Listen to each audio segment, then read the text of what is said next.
નમસ્કાર, હું છું પ્રિયા અને તમે જોઈ રહ્યા છો જનતા કી જાણકારી ન્યૂઝ। નજર કરીએ આજના સમાચાર ઉપર। ડીસા ગાયત્રી સર્કલ પર ટ્રાફિક પોલીસે નિયમોનો ભંગ કરતા વાહન ચાલકો સામે કડક કાર્યવાહી કરાઈ। બનાસકાંઠા જિલ્લામાં નવનિયુક્ત જિલ્લા પોલીસ વડા પ્રશાંત સુબે દ્વારા જિલ્લામાં કાયદો વ્યવસ્થાની સ્થિતિ મજબૂત કરવા માટે પોલીસ વિભાગને કડક સૂચનાઓ આપવામાં આવી છે।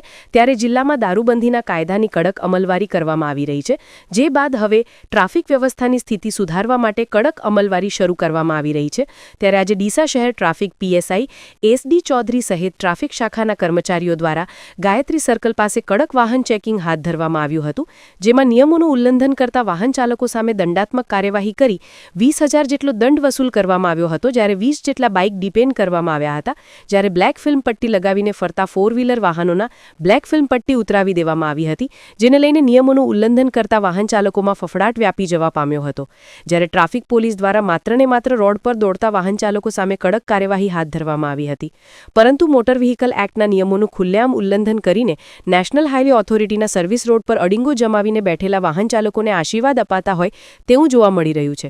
મુસાફરોના જીવ જોખમમાં મૂકીને મુસાફરી કરાવવા પેસેન્જર વાહન ચાલકો સામે કોઈ જ કાર્યવાહી કરવામાં આવતી નથી। રિપોર્ટ ભરત ઠક્કર, ડીસા, બનાસકાંઠા।